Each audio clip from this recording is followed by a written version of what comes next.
Tres veces ha sacado un pañuelo blanco asegurando que la corrupción se ha acabado. Sin embargo, parece ser que todo esto ha quedado en la simple narrativa porque no se ha podido con la corrupción, o sí se ha podido. Saludo con mucho gusto a nuestro director editorial Raúl Frías Lucio, mi compañero analista de Mega Noticias Víctor Hugo Hernández. Caballeros, ¿se ha podido o no con la corrupción? Buenas tardes.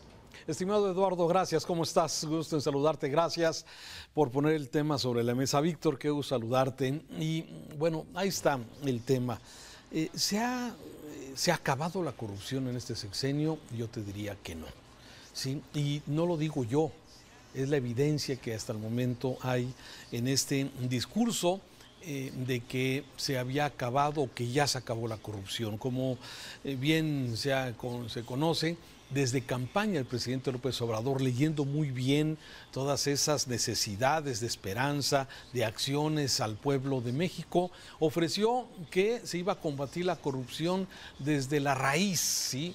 Y bueno, la verdad es que también creó una gran expectativa en este sentido. 5 años después, Víctor, y lo que le resta de este sexenio, la verdad es que se ve difícil el tema del combate a la corrupción. ¿Qué ha pasado? Bueno, todo cambió para seguir igual, lamentablemente, en el tema de la corrupción.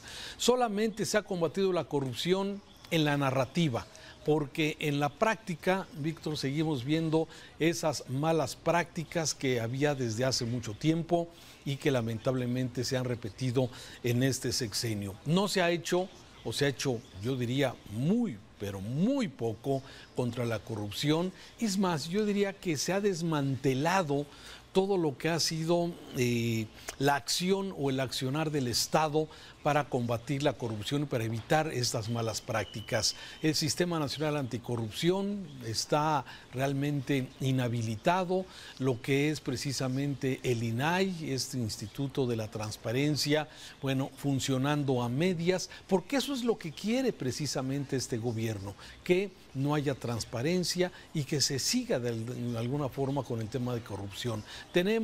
¿Quieres que hagamos una lista, Víctor, o antes algún comentario? Raúl, si te doy pie a la lista, se nos va a acabar 1 hora y no vas a terminar. Y no voy a poder hacer yo ningún comentario porque ya sé, la lista es larga, pero la lista es larga porque no solo se trata de quienes figuran en esta administración, que ¿qué te gusta? Andará por el orden de los 15, 16 personajes emblemáticos de corrupción que pasan, menciono a los primeros, a Ana Gabriela Guevara, tal vez de las principales, pero sin descartar a Ignacio Valle, y seguramente tú ya tienes otros más. Yo quiero también poner el acento en la corrupción, la impunidad y lo que representa de la larga lista de políticos corruptos de cuello blanco en el pasado, que hoy también gozan de cabal salud y perdón total, incluyendo exgobernadores y gobernadores que a cambio del Estado se les dio el perdón y hasta se les dio embajadas para que pudiesen entregar su Estado a Morena. En fin, el tema de la corrupción es amplio y sé que si empiezas con los nombres no nos va a alcanzar el tiempo, pero adelante. No, tienes toda la razón. A ver, la lista es larga, pero es indignante porque sobre todo este gobierno que llegó con esta consigna de acabar con la corrupción y lamentablemente se han visto involucrados desde sus propios familiares, que me parece delicado porque el presidente fue muy enfático al iniciar esta administración, que no aceptaría que parientes, que sus hijos, incluso señalaba que él nos hacía responsable del actuar de sus hijos, excepto del más pequeño por ser menor de edad, pero de los otros grandulones, sí, no se iba a ser responsable. Pero todos estos hechos de los hermanos de este hombre que estamos viendo, de Pío, de Martín, recibiendo sobres de dinero que no se aclaró nunca si ese dinero para qué lo utilizaron, los hijos de Andrés Manuel, empezando por José Ramón, este hombre que en 2018 no sabía a qué se iba a dedicar luego de haber terminado la campaña en el Estado de México y de repente lo vemos manejando una Mercedes-Benz, viviendo en una casa, en una residencia de Houston, sí, cuando supuestamente pues el hombre no sabe o no tenía ninguna responsabilidad, ningún trabajo, incluso luego le inventaron que era trabajaba en Vidanta con este empresario muy cercano al presidente López Obrador, pero aún así no queda claro el tema de la casa gris que rentó su familia a un directivo de una empresa proveedora de Pemex, y que eso sigue siendo desde luego pues temas que están inmersos claramente en un tema de corrupción.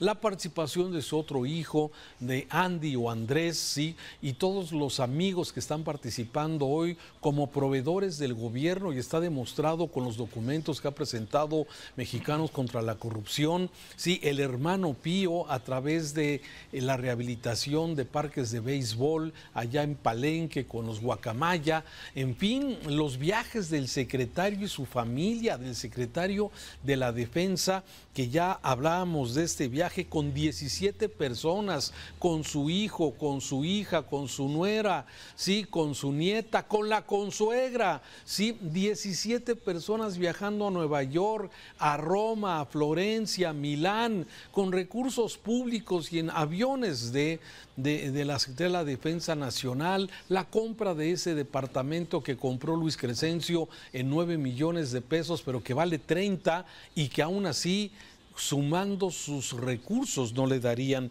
Segalmex, ¿qué te puedo decir? Este exfuncionario Ignacio Valle, que trabajó en Conasupo con Raúl Salinas, uno de los más corruptos de su tiempo, y que, bueno, lo contrata López Obrador para encabezar precisamente esta dependencia, sí, que tiene un sentido muy social, la compra de alimentos baratos para los más pobres de este país, y donde se despacharon con la cuchara grande, Víctor. Y de esto, lamentablemente, son solamente un pequeño ejemplo, y todos los que de alguna forma, a ver, el instituto para devolverle al pueblo lo robado, ¿no te parece irónico? Que lo roban, el mismo director reconoce que saquearon las joyas y los relojes que estaban en este instituto para devolverle lo robado al pueblo. La verdad es que sí, el tema de la lucha a la corrupción, hoy 5 años después de ese sexenio, Víctor, desde mi particular punto de vista, es totalmente un fracaso. Y no solamente eso, sí, el desmantelar el sistema que podría fortalecer un sistema anticorrupción está debilitado, porque no les conviene. Fíjate, Transparencia Internacional dice que conservadoramente México pierde 100,000 millones de dólares al año en temas de corrupción, que van desde los pequeños moches que se dan a la gente de tránsito hasta esos grandes negocios de los que tú mencionas. Y la verdad, yo veo la estrategia de la denuncia en contra de la corrupción en 3 estadios, si me permite, Raúl. Uno es la denuncia. Antes no había denuncia. Ahora por lo menos sale a la luz pública gracias al periodismo de investigación valiente que muchos medios hacen, el nuestro naturalmente, que no se callan la boca y dicen las cosas, y eso antes no se hacía, pero ahora por fortuna ya cuando menos conocemos esos casos de corrupción. Así supimos lo de Segalmex, así supimos lo de las aduanas, así supimos lo de la CONADE, así supimos lo del INDEP, lo de Crescencio Sandoval que tú señalabas. Pero luego hay otra etapa. Es por un lado la denuncia, pero luego viene la supuesta investigación o el castigo o lo que debe de ser las pruebas, y es ahí donde se comienza a diluir todo, porque queda en lo político siempre, o queda nada más en la denuncia ciudadana, o queda nada más en el aspecto mediático. No llega al terreno de las conclusiones y de los elementos, a pesar de que sobradamente se ve y es razonablemente creíble que hubo corrupción. ¿Por qué? Pues porque falla todo ese sistema anticorrupción que tenemos. No opera la Fiscalía General de la República, no operan las secretarías de la Función Pública, el Sistema Nacional Anticorrupción tampoco, es ahí nada más un mamotreto ahí en papel. ¿Qué te puedo decir? La unidad de inteligencia financiera a veces sí, a veces no, y luego te vas a los estados y se repite exactamente lo mismo. Todas las instancias, auditorías y dependencias encargadas de combatir la corrupción no operan porque están puestas al servicio del gobernador en turno. Entonces queda en eso, en nada, en papeleo. Y luego pues viene el castigo que no lo vemos ni por asomo. A ver, ahí está el caso. A ver, tú y yo hemos coincidido en que el sexenio más corrupto hasta el hoy conocido es el de Peña Nieto, sin duda, ¿sí? Por toda esa forma tan cínica de robar. Esos gobernadores que veíamos, esa nueva generación de gobernadores que veíamos en las fotografías del pasado sexenio, ¿sí?